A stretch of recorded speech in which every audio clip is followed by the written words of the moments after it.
आम्ही तुमच्या बरोबर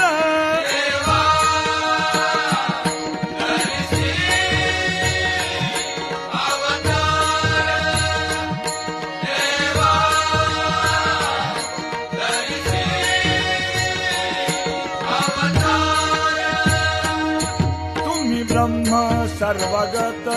तुम्ही ब्रह्म सर्वगत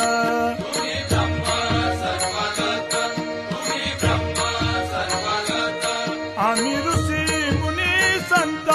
आम्ही